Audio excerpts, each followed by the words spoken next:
Man in the High Castle is simply amazing.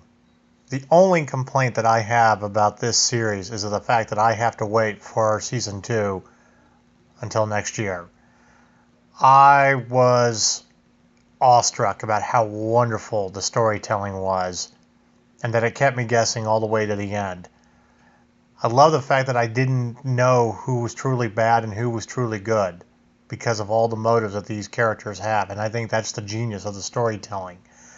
Now, me personally, I've always been a fan of alternate histories. What could have happened? And for the Man in the High Castle, this is a very scary history because it's a story about what if America didn't win World War II, and that the Nazis controlled half of America and the Japanese Empire controlled the other half, and that we lived in an oppressive regime. But what makes The Man in the High Castle so fantastic as a story is the film within a film.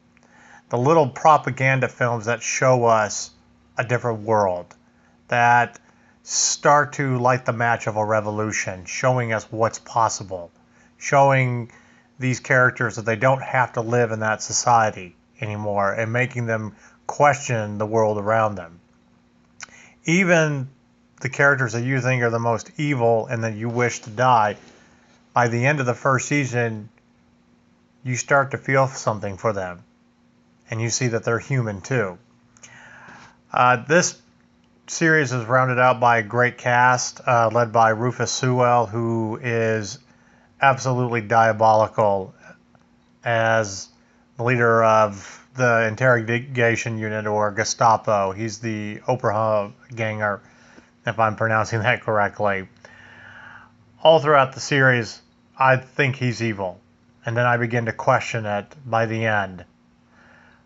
But all I can say is superb acting. I love to hate his characters, and I think that's what makes him such a great actor. And I don't know if you could have found anybody more perfect to play that role. I was impressed with the other cast members, especially Alexa Davalos. A lot of these people are relatively new. You'll recognize some, like DJ Quallings. But really, just the cinematography and the darkness to the colors of the film add to the story and heighten our excitement for this world, making us feel disgusted and hope that they can get out of it and change things. But overall, the storytelling is just simply amazing. I mean, that's the best way that I can put it. And I know I'm using those words again, but The Man in the High Castle is a perfect 10. I can't find any fault with it, really. So hopefully season 2 will be coming shortly. But what makes the end really fantastic, and while it does leave you on a cliffhanger, it gives you the same jaw-dropping experience as you had the first time you saw The Usual Suspects. Like, that just didn't happen.